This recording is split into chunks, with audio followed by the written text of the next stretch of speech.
Selamat malam pemirsa, apa kabar Anda? Senang sekali saya David Plaikol bisa kembali menjumpai Anda, kita di talk show berkaitan dengan menyongsong sensus penduduk 2020 yang tinggal beberapa bulan kita akan melaksanakannya ya. Ini di program talk show Katong Mbak Omong AFB TV Kupang. Selamat malam untuk Anda, selamat menyaksikan dan kita akan berbicara banyak berkaitan dengan tema kita malam ini, menyongsong sensus penduduk 2020 bersama dengan Kepala Badan Pusat Statistik Provinsi Nusa Tenggara Timur yang sudah hadir di studio, Ibu Marice Patiwailapia, SE MSI. Selamat malam, Ibu, apa kabar? Selamat malam, Ini, kabar baik. Akrab kita sapa Ibu Ice. Ibu Ice, oke. Ya. Hai. Dan yang berikutnya ini dari akademisi, Ketua Polisi Kependudukan Nusa Tenggara Timur, Profesor Dr. Igusti Bagus Arjana, MS. Selamat malam, Pak Arjana, apa kabar? Selamat malam, baik-baik, dan saya sapa pemirsa AFB TV dengan sapaan semua agama ya. Ya. Salam, Ya. salve, assalamualaikum warahmatullahi wabarakatuh, Waalaikumsalam. Om Swastiastu, Om Namo Buddhaya, dan yang terakhir Konghucu Wei Tak Dong Tien. Baik, dan buat Anda juga pemirsa yang sementara menyaksikan talk show Katong Bahomong menyongsong sensus penduduk 2020. Talk show kita malam ini Anda juga bisa menyaksikan siaran AFB TV Kupang lewat streaming di Play Store ya. Silakan Anda untuk menyaksikan talk show kita malam ini lewat aplikasi tersebut. Baik, berkaitan dengan tema kita malam ini, Ibu Ice dan juga Pak Arjana sangat menarik sekali sudah mempersiapkan segala sesuatunya untuk sensus penduduk 2020 nanti, 2010, 2020. Baik, nah ini tentang sensus penduduk itu sendiri, Ibu Ice bisa dijelaskan? Ya, baik. Sensus penduduk nanti 2020 ini merupakan sensus yang ke-7. Jadi sensus yang ke-6 kemarin tahun 2010. Jadi setiap 10 tahun BPS melakukan sensus penduduk 1 kali. Tapi di antara kedua sensus itu ada namanya SUPAS, Survei Penduduk Antar Sensus. Oke, baik. Nah, ini berkaitan dengan sensus penduduk itu yang diselenggarakan ini 2020 sudah berjalan 7 tahun. Berkaitan juga bagaimana kita ini kenapa kita di Indonesia perlu melaksanakan sensus?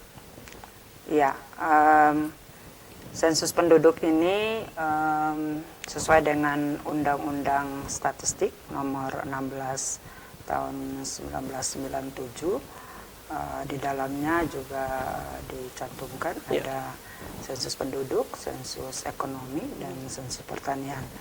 Ya, semua sensus itu juga dilakukan 10 tahun sekali. Nah, kalau sensus penduduk itu berakhiran dengan angka 0, jadi tahun yang berakhiran dengan angka 0. Kemudian sensus penduduk ini juga dikuatkan oleh kita ada secara internasional ya, resolusi United Nations 2020 dengan tema World Population and Housing Program dan peraturan Presiden nomor 39 tahun 2019 tentang satu data Indonesia. Ya, ini yang mendukung bahwa sensus penduduk ini memang harus kita lakukan dan bukan Indonesia sendiri. Ada beberapa negara yang melakukan sensus penduduk juga di tahun depan ya, ada kurang lebih 54 negara yang melakukan sensus penduduk itu sendiri. Oke, baik. Nanti sebelum saya ke Pak Arjana, ini menarik sekali nanti tentang satu data Indonesia. Menarik nih tentang satu data Indonesia. Ibu Ice, ini berkaitan dengan manfaat itu sendiri dari sensus penduduk. Iya, jadi tujuan daripada sensus penduduk ini kita bisa mendapatkan jumlah penduduk suatu wilayah. Dalam hal ini jumlah penduduk bangsa kita, Ya. negara kita di tahun 2020 itu udah berapa ya. Kemudian juga per wilayah, per region ya, misalnya NTT sendiri, kita bisa tahu nanti tahun 2020 ini berapa sih jumlah penduduk NTT. Kemudian juga kita bisa mengetahui komposisinya. Jadi komposisinya ini ya menurut jenis kelamin, menurut umur. Ya. Jadi ya umur dari balita, umur produktif sampai umur lansia kita bisa tahu. Kemudian juga kita bisa mengetahui distribusi penduduknya. Jadi antar wilayah itu kita bisa tahu daerah mana aja yang padat dan yang masih jarang. Kemudian karakteristik penduduk, nanti mungkin Prof juga bisa menjelaskan. Banyak sekali kita bisa dapat karakteristik atau parameter-parameter demografi daripada sensus penduduk itu. Dan yang paling penting di 2020 ini kita menuju satu data kependudukan. Oke. Ya. Baik, saya langsung ke Prof. Arjana. Ini tentang satu data Indonesia. Silakan, Prof. Baik, kita sebagai warga negara Indonesia dan warga NTT, sekarang kita sudah makin kuat terdengar bahwa pemerintah akan melaksanakan sensus penduduk yang ke-7 tahun 2020 ini. Dan saya mengapresiasi ABTV ini, sosialisasi ini penting, Ya. sebab makin banyak diketahui oleh warga NTT khususnya, itu akan lebih merespon kegiatan sensus ini. Nah, kenapa satu data? Karena begini, data kependudukan yang namanya penduduk Indonesia. Jadi kalau kita melihat, ingin melihat jumlah dan perkembangannya penduduk itu untuk struktur penduduk dan identitas lainnya, memang kita menginginkan data itu satu, Ya. satu data itu. Nah, dalam hal ini institusi yang diberikan kewenangan itu, tadi Ibu Kepala BPS sudah menyampaikan, itu Badan Pusat Statistik itu, yang ada di tingkat nasional sampai ke daerah. Kemudian untuk satu data, sesuai dengan informasi yang saya baca itu, bagaimana bekerja sama dengan Direktorat Jenderal Kependudukan dan Pencatatan Sipil ini, karena Direktorat Jenderal ini mengandalkan kekuatannya itu EKTP. Ya. Nah, sekarang EKTP ini terus dipadukan dengan hasil sensus, kita harapkan betul-betul akan melahirkan satu data. Sebab kalau satu data, semua stakeholder dari BPS yang membutuhkan data, dia tidak perlu ragu lagi. Oh, data kita sudah satu. Oke. Nah, sehingga dengan ada satu data, itu akan menutup peluang-peluang untuk memanipulasi data pendudukan. Nah, saya sebagai orang kampus, saya juga sebagai konsumen data, kemudian data. Nah, kebetulan juga mengasuh antara kuliah kependudukan itu bagaimana menanamkan kepada mahasiswa begitu pentingnya data kependudukan. Sebab dengan data, satu data kependudukan ini, itu perencanaan pembangunan itu akan lebih bagus. Perencanaan, pelaksanaan, terus evaluasi, pengawasan lainnya itu akan mudah dari data penduduk. Nah, sampai dengan saat ini memang masih ada institusi yang mengeluarkan data penduduk menurut versinya masing-masing. Iya. Nah, kalau menurut versinya masing-masing, berarti di sana ada konflik of interest nanti di sana itu kan. Nah, tapi kalau ada satu data penduduk, itu orang tidak bisa memanipulasi itu lagi. Sebab dengan memanipulasi data, itu kita sudah sesungguhnya melakukan pembohongan gitu kan terhadap perencanaan pembangunan. Bisa jadi yang tidak berhasil dibilang berhasil gitu. Nah, jadi kita sangat mendukung BPS sudah sejak berapa bulan lalu, mungkin tahun lalu sudah itu meluncurkan satu data karena sudah didukung oleh regulasi yang sangat kuat, undang-undang tentang statistik ditambah dengan Perpres itu. Jadi kita wajib sebagai warga Indonesia memanfaatkan satu data kependudukan itu, dan kita harus percaya. Dan untuk itu semua unsur komponen bangsa ini harus memberikan suasana yang kondusif bagi terlaksananya sensus penduduk tingkat nasional, provinsi, kabupaten, sampai dengan nanti petugas-petugas PPSI itu kan akan masuk ke tiap rumah tangga. Nah, ini yang dengan segala macam hambatan geografis itu kan.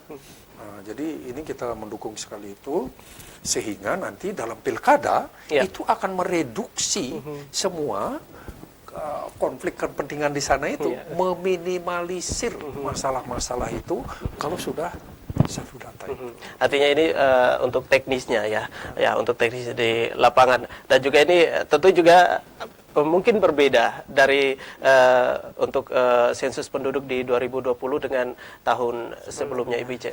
Ya, baik. Jadi gini, sensus penduduk 2020 ini sedikit berbeda ya, pemirsa sekalian, dengan sensus penduduk 2010. Tadi sudah disampaikan juga oleh Prof bahwa kita akan menuju satu data kependudukan. Jadi BPS bekerja sama dengan Dirjen Kependudukan dan Catatan Sipil, dan datanya sementara kita berproses untuk membuat DP, namanya daftar penduduk. Itu kita mulai proses dari level provinsi, kabupaten, kecamatan, desa, sampai ke SLS terkecil. SLS terkecil ini misalnya RT. Ya, itu semua penduduk yang sudah punya misalnya tadi iktp sudah ada, itu pasti ada itu. Jadi nanti kita akan mempersiapkan semua itu sampai level SLS atau RT itu. Kemudian tadi juga alasan kenapa sensus ini harus dilakukan. Pertama juga perekaman secara langsung, kedua kita menyediakan data ini kalau tadi Dirjen itu secara de facto, kemudian juga secara de jure. Jadi de jure itu ya secara hukum ya. Jadi kalau sensus sebelumnya misalnya ada penduduk yang misalnya tidak punya tempat tinggal tetap, jadi ada di di pasar-pasar, ada juga mungkin di daerah-daerah remote yang memang tidak punya, tidak terdata di Dukcapil ini, ya kita harus turun. Ya, atau di kapal-kapal juga kita harus turunnya. Jadi de facto dan de jure itu. Kemudian di sensus 2020 yang sedikit berbeda, jadi tadi kita menggunakan combine method yang menggandeng Dirjen Dukcapil itu. Kita juga menggunakan beberapa metode pendataan. Jadi yang pertama kita menggunakan metode CEWI, jadi masyarakat mengupdate datanya sendiri lewat ada websitenya yang nanti kita akan sampaikan. Jadi ini mengantisipasi juga untuk masyarakat-masyarakat yang super sibuk ya, misalnya kalau di NTT mungkin kurang terasa, tapi di Jakarta, di Jawa, yang tinggal di apartemen-apartemen itu mereka bisa mengupdate ya, zaman sudah IT ya, sudah ini tinggal update aja lewat website kita sensus.bps.go.id itu, dan nanti akan diberikan semacam token atau password ya supaya data penduduknya itu memang terjaga karena harus dirahasiakan. Oke, baik, Ibu Ice, ini sebelum lanjut ini menarik juga, tapi berkaitan dengan animo dari masyarakat itu sendiri, dan ini sangat sensitif juga berkaitan dengan data, berkaitan dengan KTP elektronik. Nanti Ibu Ice dan juga Pak Arjana bisa menjawabnya setelah yang berikut ini. Untuk Anda juga pemirsa, tetap bersama kami di Katong Mbak Omong AFB TV Kupang.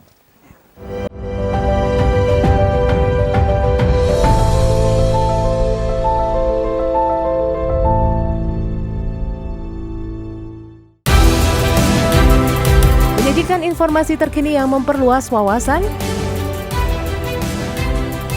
mengulas 5 fakta unik dari penjuru dunia,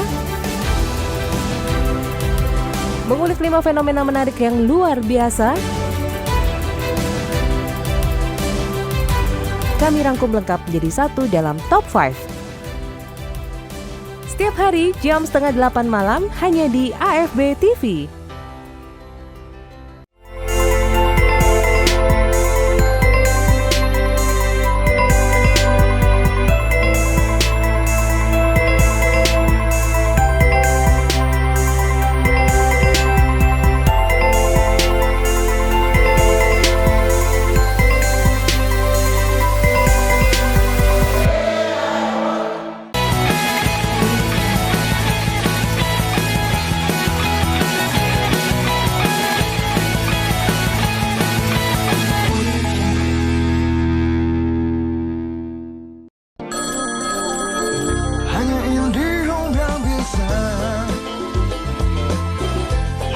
Di telepon rumah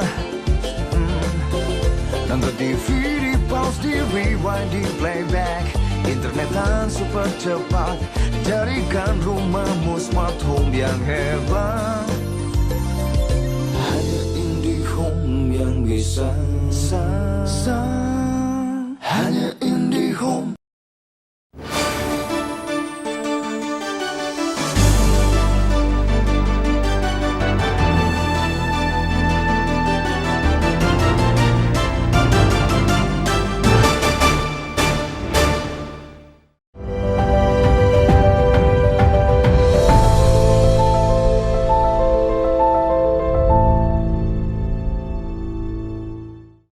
Baik, kita kembali di talk show Katong Ba Omong menyongsong sensus penduduk 2020 bersama dengan Badan Pusat Statistik ya. Dan juga ini masih bersama dengan dua narasumber saya, Ibu Ica ini tadi dan juga Pak Arjana. Satu pertanyaan tadi sebelum kita break berkaitan dengan kalau kita berbicara soal data penduduk ini sangat sensitif berkaitan juga dengan IKTP. Nah ini mungkin tentu juga dari BPS sendiri ini butuh kerja keras juga nih. Iya, baik Bung David, pemirsa sekalian, terkait BPS menggandeng Dukcapil ya, Dirjen Dukcapil. Berarti itu data seluruh penduduk itu semua nanti kita akan mengupdate ya. Selain masyarakat juga mengupdate secara mandiri, nanti petugas kita juga akan turun mendata baik secara tradisional dengan kertas maupun atau dengan kuesioner maupun juga dengan metode KEPI atau menggunakan ada HP yang punya kapasitas yang besar. Nah, terkait dengan itu semua penduduk ya datanya tetap kita rahasiakan ya datanya kita. Jadi BPS itu survei maupun sensus semua data itu kita rahasiakan dan kita munculkan dalam bentuk agregat ya. Dalam bentuk agregat misalnya kayak tadi jumlah penduduk ya. Tapi data secara pribadi tidak kita ya undang-undang kita juga ya menjamin itu. Ya. Jadi untuk menjamin data pribadinya aman, nanti semua penduduk akan diberikan semacam token begitu atau password. Kita kerjasama dengan Telkomsel juga untuk proses updating secara mandiri itu, ya secara mandiri. Jadi masyarakat diberikan passwordnya, dia juga tahu nomor induk kependudukan. Ya sudah langsung bisa mengisi pertanyaannya, tidak begitu sulit, simple saja. Ketika masyarakat sudah mengupdate datanya secara mandiri, ya nanti setelah itu kita akan melihat lagi. Jadi ada periodenya ya, ada periodenya mengupdate data mandiri itu bulan Februari dan Maret. Setelah itu kita melihat lagi apakah masyarakat NTT ya, misalnya masyarakat NTT ini yang mengupdate data penduduk secara mandiri itu berapa persen. Misalnya hanya 5%, berarti ada 95% yang harus kita turun ke lapangan. Harus kita turun ke lapangan mendata. Gitu. Jadi kita sebenarnya berharap kalau yang mengupdate data mandiri ini ya bisa 10, target kita sih 20% ya. Tapi membangun kesadaran masyarakat itu juga tidak mudah. Kita harus sosialisasi terus, makanya saya bersyukur dengan Mbak Omong ini masyarakat bisa sedikit-sedikit ya paham lah dan mengetahui itu. Oke, baik Pak Arjana sendiri ini dari akademisi ini seperti apa berkaitan dengan data, kaitannya IKTP? Ya, baik. Jadi yang pertama model sensus nanti ke depan itu akan berubah. Nah, sekarang kan populer dengan era revolusi Industri. 4.0 ya.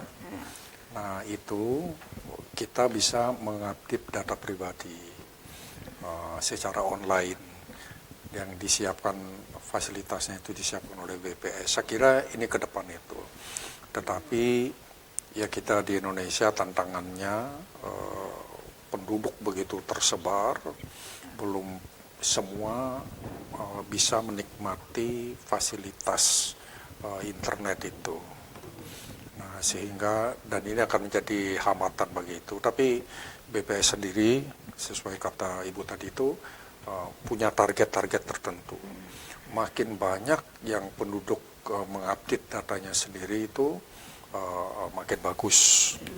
Nah, tapi yang tidak itu yang memang harus petugas-petugas BPS harus tatap muka ke ini ke pelosok-pelosok itu sampai kan. Karena itu yang menjadi artinya tantangan ya. Iya, di tantangan era sekarang yang ke depan itu. Dan tidak bisa kita kiri juga untuk kalau kita berbicara cakupannya untuk wilayah Nusa Tenggara Timur. Ya, persoalan mungkin sama dengan dengan daerah-daerah lain di Indonesia. Tapi kalau kita berbicara soal Nusa Tenggara Timur sendiri, nah ini seperti apa nih? Kalau semuanya bisa diakses lewat online. Iya, ke saya ya.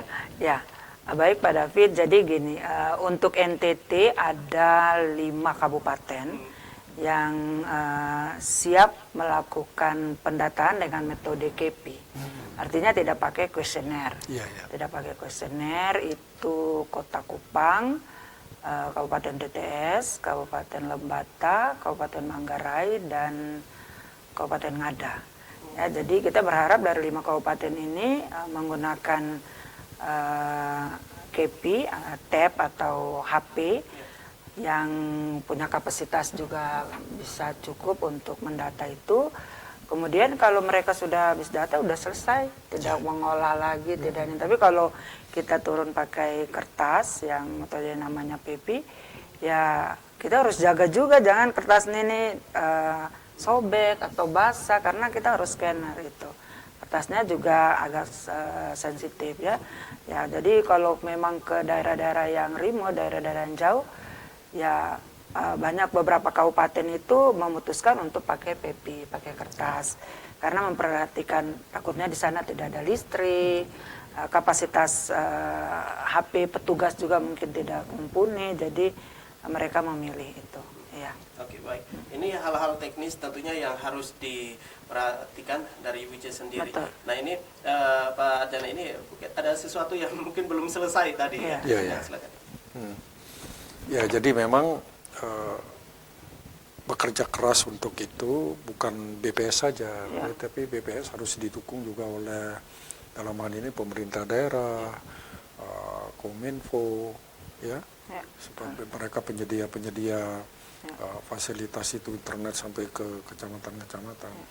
Tetapi tetap harus diantisipasi tentang masalah-masalah itu, karena seperti tadi nyinggung EKTP saja itu sejak diluncurkan berapa tahun lalu itu sampai sekarang masih bermasalah. Masalahnya apa ya, dananya yang tidak sesuai peruntukannya, jadinya ini masalah besar bagi bangsa kita. Sehingga dalam hal ini kita sebagai warga negara yang baik itu memang memanfaatkan bagaimana fasilitas mengupdate data sendiri harus kita menyadari betul manfaatnya, kemudian sekaligus kita memberikan dukungan bagi pemerintah dalam hal ini BPS, Dukcapil untuk melaksanakan pencatatan itu dengan baik begitu. Sebab tadi saya sudah bilang, sebab kalau data penduduk yang akurat, akuntabel, itu efeknya luar biasa terhadap perencanaan pembangunan di negeri ini gitu. Baik sejak perencanaan maupun sampai pada tahap evaluasi dari pelaksanaan pembangunan itu. Baik, Prof. Tentunya ini kalau kita berbicara persoalan tentang iktp, nah ini tentang satu data Indonesia. Iya, ya. Nah ini berlari nih. Seperti Ya. apa? Nah itu berarti memang sinergi antara BPS dan Ditjen Dukcapil itu memang harus kuat, itu harus solid itu. Solid dan betul-betul didukung oleh fasilitas yang memadai untuk itu. Termasuk menjangkau wilayah kepulauan. Karena kalau di Jawa, di Sumatera mungkin tidak terlalu masalah. Gitu. Tapi kita di kepulauan-kepulauan ini yang jauh dari segala aktivitas itu akan sangat berpengaruh terhadap ini. Ditambah lagi dengan kapasitas dari pemerintah dalam hal ini sampai ke kecamatan ya, kepala desa, lurah itu sampai itu yang harus membangun ini. Karena ada satu data vital demografi itu lahir, mati, pindah, dan ini orang-orang yang belum melek tentang IT ini kan masih masalah. Kapan saya harus mengisi itu lagi? Ya itu. Jadi tantangan-tantangan itu masih ada, sehingga itu semua berpangkal dari tingkat lama pendidikan. Nah, lama sekolah kita di Indonesia masih bermasalah itu. Tadi saya sudah singgung juga, lama sekolah. Untuk NTT Ibu berapa? 6,9 ya. Untuk nasional 9. Itu apa artinya? Aduh, tidak tamat SMP warga kita banyak kan? Oke. Baik. Dan untuk Anda juga pemirsa, Anda juga bisa memberikan pertanyaan. Ini baik tadi kita sudah kasih tahu lewat Facebook AFB TV Kupang. Anda juga bisa langsung berinteraksi ya dengan kedua narasumber kami yang ada di studio berkaitan dengan tema kita malam ini, menyongsong sensus penduduk 2020. Baik, Ibu Ice dan juga Pak Arjana, ini sangat menarik sekali obrolan kita berkaitan dengan tema malam ini. Dan juga untuk Anda pemirsa, nanti setelah jeda iklan, kita akan buka line telepon untuk Anda juga pemirsa yang sementara menyaksikan Katong Pak Omo. Kami segera kembali.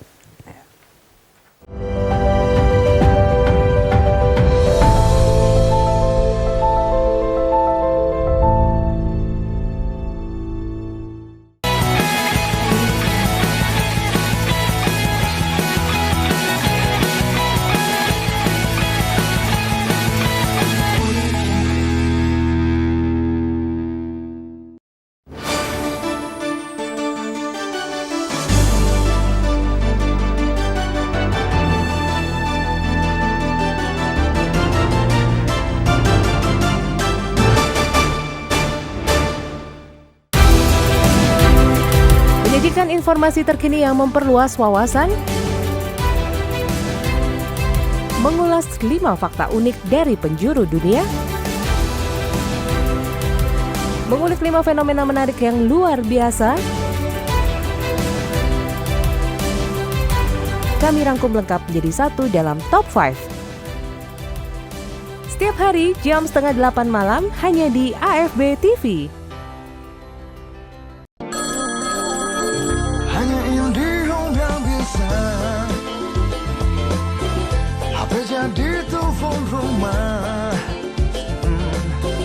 nonton TV di pause, di rewind, di playback, internetan super cepat, jadikan rumahmu smart home yang hebat. Hanya IndiHome yang bisa, hanya IndiHome.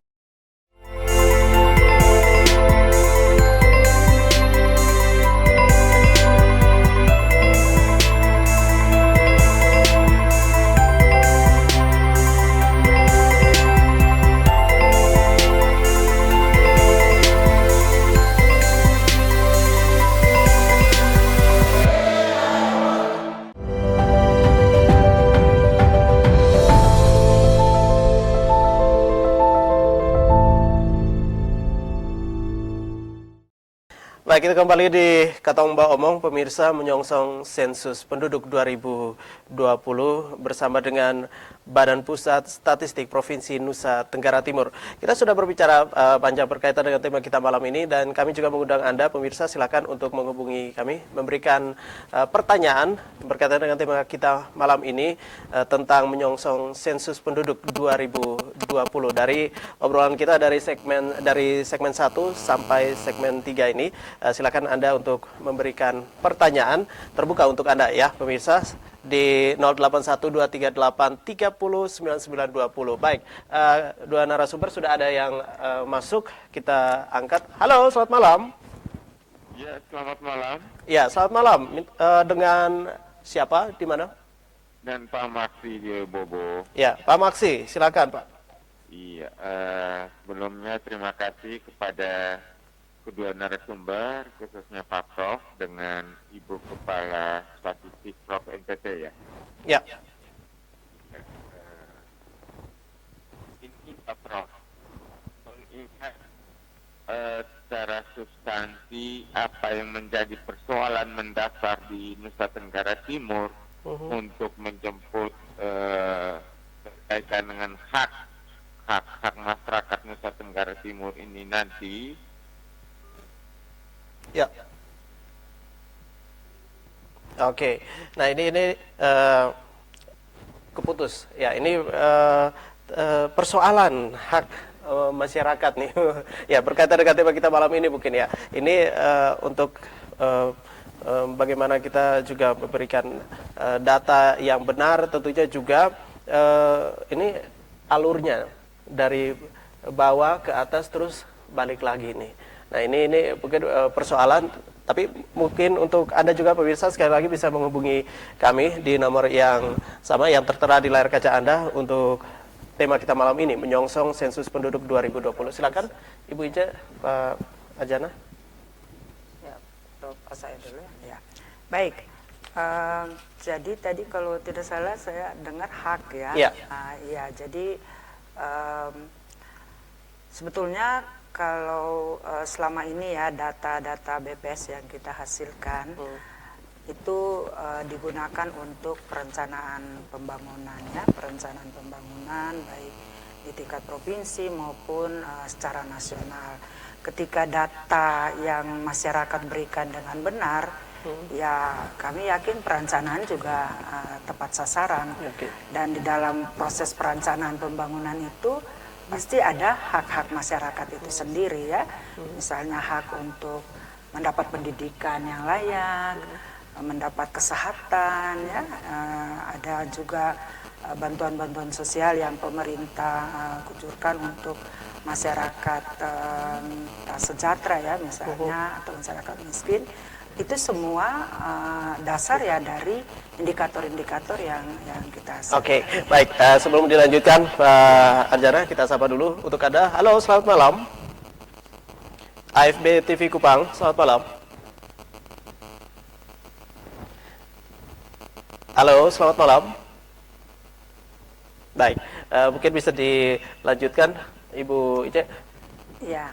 Berkaitan dengan sensus penduduk nih, kalau misalnya masyarakat memberikan data dengan benar, ya umur ya harus jujur juga, umur sesuai dengan tanggal lahir ya, misalnya di data kependudukan ya kita nanti tanya umur, kalau dia tidak mengupdate data mandiri, ya dia harus menjelaskan, kemudian status perkawinannya, jumlah anaknya, ya bekerja di mana, itu sangat penting sekali kalau masyarakat menyampaikan itu kepada petugas kita dengan jujur. Nah, ketika data itu disampaikan dengan benar, ya banyak program, banyak indikator yang kita hasilkan.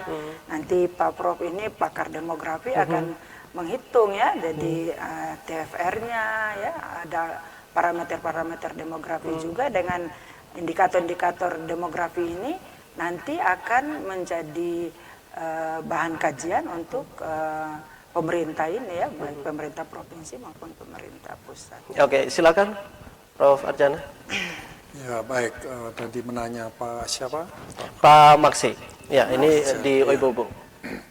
Baik, berbicara tentang hak, kita tidak bisa lepas dari konvenan PBB yang sudah diratifikasi oleh pemerintah Indonesia tahun 2005 bahwa semua warga negara sebagai penduduk memiliki hak sosial, ekonomi, budaya.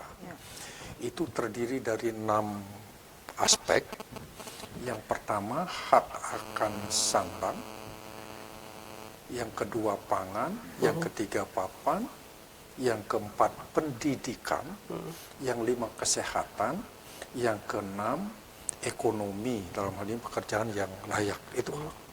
Nah, pemerintah memiliki kewajiban untuk membangun supaya bisa memenuhi hak-hak sosial, ekonomi, budaya itu. Oke, baik. Prof, sebelum dilanjutkan kita sapa dulu. Untuk Anda, selamat malam. Halo, selamat malam. Ya, selamat malam. Dengan siapa? Dengan Luki dari Situmorang. Ya. Oke, Pak Luki silakan. Selamat malam, narasumber. Halo, narasumber. Selamat malam. Ya. Malam, Pak Luki ya. Ya, Pak Luki. Begini, Ibu. Saya mau ke Ketua Kepala Dinas apa ya? Kepala BPS, Badan ya? Pusat Statistik Provinsi. Ya, statistik. Begini. Statistik itu kan dia berfungsi untuk mencatat jumlah penduduk yang ada di NTT ya, Bu ya. Iya, Pak. Setelah statistik mencatat jumlah penduduk itu dari tahun ke tahun, misalnya ada peningkatan penduduk. Kalau terjadi peningkatan penduduk, terus data itu mau diapakan? Mau dibikin apa data ya? Dari misalnya tahun 2019 datanya misalnya 100 orang. Terus tahun 2020 150 orang contoh. Meningkat. Kalau ada kenaikan jumlah penduduk, itu penduduk yang sudah naik itu nanti orang diapakan, terus data yang Ibu catat itu mau diapakan juga. Maksudnya dia diverifikasi model apa sehingga penduduk yang berjumlah tadi bertambah itu bisa mendapat kesejahteraan yang diberikan oleh pemerintah. Nah, yang saya mau tanya, selama ini kan jumlah penduduknya bertambah, tetapi justru orang miskin semakin tambah miskin. Ya. Jadi kalau menurut saya, Ya. BPS itu mubazir. Oke. Nah, seharusnya BPS juga mencatat penduduk, terus ada semacam stimulan yang diberikan pemerintah lewat BPS untuk ke masyarakat. Nah, program ini kan tidak ada. Terus, kalau mereka hanya mencatat jumlah penduduk, terus hasilnya juga tidak kan saya rasa juga itu kurang bagus, Ibu. Jadi kalau bisa program mencatat terus memberikan, kalau misalnya dia di satu desa jumlahnya bertambah, tapi miskinnya juga ikut bertambah. Oke. Baik. Nah ini Oke. kan seharusnya Ibu mungkin bicara dengan orang-orang pusat, mungkin dengan presiden, bahwa di satu desa. Oke, baik Pak Luki. Kami sudah bisa menangkap. Makin bertambah. Ya, nah, baik. ini Terima kasih Pak Luki untuk pertanyaannya. Mungkin langsung ditanggapi. Ya, terima kasih Pak Luki. Ya. Ya, Ini bagaimana nih peningkatan terus kembali. Ini soal kesejahteraan masyarakat itu ya. Kaitannya ini dengan data. Iya, tugas BPS ya Pak ya, tugas BPS memang kita memotret ya, istilahnya kita memotret, kita mencatat sesuai dengan undang-undang kita menyediakan statistik dasar. Ya, dalam hal ini sensus ini juga masuk statistik dasar. Jadi penduduk bertambah, berkurang, penduduk miskin, perkembangan ekonomi memang itu semua kita data. Dan data-data itu kita hasilkan ya untuk secara agregat dan secara nasional, dan kita juga sampaikan ke pemerintah daerah yang selaku pelaksana pembangunan ini ya. Jadi memang BPS sebagai lembaga vertikal, lembaga yang independen ya, kita menyajikan data, ada beberapa indikator makro untuk pemerintah dalam melakukan program-program pembangunan. Misalnya tadi Bapak ada singgung masalah kemiskinan ya itu kewenangan ya pemerintah daerah maupun pemerintah pusat itu sudah ada program-program lintas sektor. Jadi ketika program-program itu jalan ya mestinya ada semacam alat ukur atau instrumen yang bisa mereka menggunakan mengacu untuk bagaimana ini program-program supaya tepat sasaran. Kalau program itu dilakukan tidak ada informasi atau tidak ada data, ya mubazir juga programnya tidak tepat sasaran. Oke, baik. Saya ini mungkin pertanyaan yang hampir sama juga ya dengan penelpon yang pertama. Pak Jana, silakan untuk melanjutkan. Baik Pak Luki, ya memang BPS sebagai institusi yang diberikan wewenang untuk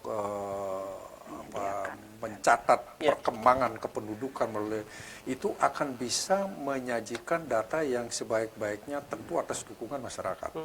Nah, mengenai penggunaannya ini di tingkat pusat itu ada kementerian, kemudian ada Bappenas. Itu merancang pembangunan, apa yang dipergunakan untuk merancang itu ya data penduduk secara nasional. Nah, sehingga kepala Bappenas, Menteri Perencanaan Pembangunan, kepala Bappenas itu mengatakan kalau hasil sensus penduduk ini sudah baik, akurat, itu outcome-nya adalah membangun kesejahteraan penduduk. Jadi bagaimana penduduk ini supaya sejahtera, itu diawali dengan perencanaan pembangunan yang baik. Perencanaan pembangunan yang baik ditunjang oleh data pendudukan yang akurat dan akuntabel.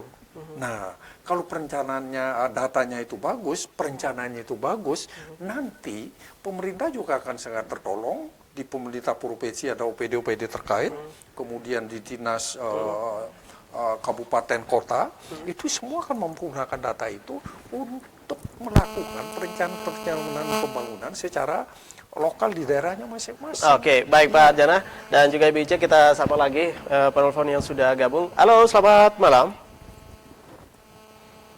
Halo, selamat malam. AFB TV, selamat malam. Ya, selamat malam AFB TV. Baik, selamat malam. Dengan Bapak siapa? Mohon maaf, ini masih dengan Pak Maksi Dagut dari Bobo. Baik. Tadi sempat kebetulan. Ya, mungkin singkat saja Pak Maksi, silakan. Oh iya, izin Pak Prof dengan Ibu Kepala BPS Prof NTT. Tadi saya belum puas jawaban pertanyaan pertama itu berkaitan dengan hak masyarakat Nusa Tenggara Timur ya, fokus tadi itu. Yang kedua, saya mau menanyakan juga cek balance dari BPS Prof NTT ya, yang kelihatannya ada tumpang tindih ya berkaitan dengan kebijakan nasional terhadap apa yang menjadi data real dari BPS Prof NTT ini ke pusat. Karena kelihatannya ya, data yang begitu akurat yang dipaparkan oleh BPS NTT kelihatannya itu tingkat kementerian ya respeknya itu setengah-setengah. Kira-kira kelemahannya di mana ini? Ya, yang itu untuk Kepala BPS Prof NTT. Untuk mohon izin Pak Prof, ya, mohon penjelasan lanjutan tadi berkaitan dengan pertanyaan yang pertama. Sekian dan terima kasih. Selamat malam. Baik, terima kasih Pak. Masih mungkin Ibu bisa langsung menjawab ini kembali lagi soal tumpang tindih nih, soal data. Ya, ini dari provinsi nanti sampai ke pusatnya ini seperti apa? Tumpang tindihnya dalam hal apa ya Pak Maksi, saya juga maaf ya mungkin kurang ini, tapi kalau BPS sendiri kita karena vertikal, jadi memang kita SOP-nya ya dari pusat ya, turunkan program-program yang harus kita lakukan. Misalnya ada beberapa survei yang itu sudah jadi tupoksi kita, itu rutin kita lakukan. Tetapi kalau misalnya ada juga OPD atau lembaga lain yang melakukan survei misalnya yang sama, saya takutkan maksudnya itu atau bagaimana. Tapi BPS selama ini memang mengikuti mekanismenya dari pusat. Nah, kecuali misalnya ada pemerintah pusat atau KL, kementerian lembaga tertentu yang memang meminta BPS untuk melakukan beberapa survei. Misalnya kemarin dari Menpan RB ya, kita melakukan survei SHPRB, kemudian dari KPK juga ada survei integritas, kemudian ada dari lembaga teroris juga memanfaatkan BPS juga untuk survei teroris ini. Jadi beberapa survei yang kita lakukan ada yang kerjasama dengan lembaga-lembaga internasional juga kita lakukan. Nah, jadi kami rasa kalau tumpang tindih ya mungkin Pak Maksi lihat bisa saja ada lembaga lain yang melakukan survei juga bisa saja sama mungkin yang dimaksud itu. Tapi untuk BPS pernah juga ada misalnya beberapa perusahaan yang pertanyaannya sama, misalnya kita ada beberapa survei yang respondennya satu perusahaan saja, itu juga kita evaluasi.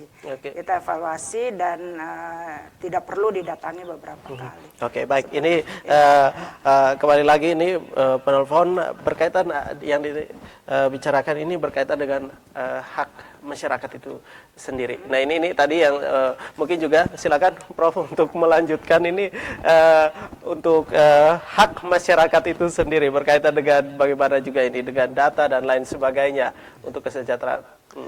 Ya, hak masyarakat ya memang itu nanti dampak daripada perencanaan pembangunan yang mempergunakan data yang akurat dan akuntabel itu.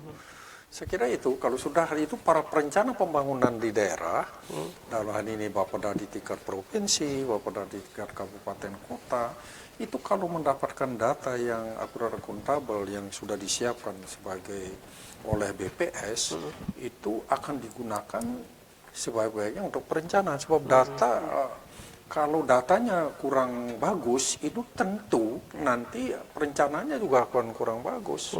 Nah, perencanaan kurang bagus, perencanaan gagal kita merencanakan, nah itu ada istilah itu, fail to plan, plan to fail. Jadi kalau kita gagal merencanakan karena antara lain tidak ditunjang oleh data yang baik, yang akurat, itu tentu kita sama dengan merencanakan kegagalan. Nah ini pemerintah akan berusaha mengeliminasi sedemikian rupa, makanya BPS bersama dengan Ditjen Dukcapil itu nanti akan membentuk satu data. Ini kita harapkan bersama. Saya sebagai orang kampus, sebagai ketua koalisi kependudukan memang sangat mendukung apa yang menjadi kebijakan pemerintah ini untuk satu data itu. Dan BPS memiliki stakeholder itu siapa? UPD terkait. Dan terutama dalam hal ini ya Badan Perencanaan Pembangunan. Oke, baik. Dan sebagai akhir dari Ketua Mbak Omong ya berkaitan dengan tema kita malam ini mungkin lebih ini masyarakat juga setelah menyaksikan mungkin agak-agak lupa-lupa ingat juga mungkin ya dalam tanda kutip ini berkaitan memberikan informasi lagi Ibu Ica dari Badan Pusat Statistik Provinsi Nusa Tenggara Timur sendiri ini untuk mensukseskan sensus penduduk di tahun 2020 nanti. Ya, yang pertama di 2019 ini kita memang sementara melakukan koordinasi, konsolidasi dan publisitas ya. Kita sosialisasi nanti menggunakan beberapa media ya. Jadi selain ini dengan AFP juga nanti lewat beberapa event ya nanti kita lakukan supaya masyarakat nih tahu dulu lah, masyarakat tahu, masyarakat sadar dan masyarakat bisa memberikan data dengan benar. Yang harapan kita seperti itu. Jadi kita berharap juga pelaksanaan sensus nanti, jadi di Februari Maret itu sensus penduduk secara online, masyarakat secara mandiri. Nanti di bulan Juli 2020 petugas kita akan turun door to door untuk mendata. Ya harapan kita masyarakat ya dapat memberikan jawaban dengan benar dan bisa menerima petugas kita dengan senang hati, welcome lah. Jangan sampai pintunya tertutup berhari-hari, petugas kita datang anjing yang di depan pintu, ada penjaga atau pembantu. Yang ini yang kita pengen welcome lah dari masyarakat untuk membantu kita dalam mensusun sensus penduduk, karena ini banyak manfaatnya, bukan saja untuk BPS tapi untuk masyarakat sendiri. Yang tadi disampaikan Prof juga, hak-hak masyarakat juga akan terjawab lewat data yang akurat. Oke, baik. Dan sebagai yang terakhir ini dari Prof sendiri. Ya, dari saya, mari kita sebagai warga negara, warga NTT, ketika nanti BPS dengan aparatnya melaksanakan sensus penduduk itu, baik secara online maupun door to door nanti itu, kita dukung sebaik-baiknya, kita berikan data sejujur-jujurnya, dan dengan memberikan data yang benar, itu berarti kita sudah langsung mendukung pembangunan, dalam hari ini menyediakan data yang akurat itu dan sangat bermanfaat bagi para perencana pembangunan. Oke, baik. Dan yang berikut lagi ini jangan lupa ya, sekali lagi di bulan Februari sampai Maret 2020 ini untuk data penduduk ya, ini bersifat online. Dan nanti ini door to door di bulan Juli, bulan Juli. Baik, dan untuk Anda sekali lagi semoga dengan informasi yang disampaikan dapat bermanfaat untuk kita semua, untuk Anda, bagaimana juga untuk mensukseskan sensus penduduk 2020. Baik, sekali lagi terima kasih Ibu Marice Patiwai Lapia, SE MSI, Kepala Badan Pusat Statistik Provinsi Nusa Tenggara Timur, dan juga Profesor Dr. Igusti Bagus Arjana, MS, akademisi Ketua Koalisi Kependudukan Nusa Tenggara Timur, sudah memberikan informasi. Terima kasih sudah hadir di studio juga. Dan juga untuk Anda pemirsa yang sudah menyaksikan Ketong Mbak Omong, episode kali ini kita jumpa lagi di lain waktu, lain kesempatan dengan tema talk show yang berbeda. Saya David Michael, sampai jumpa.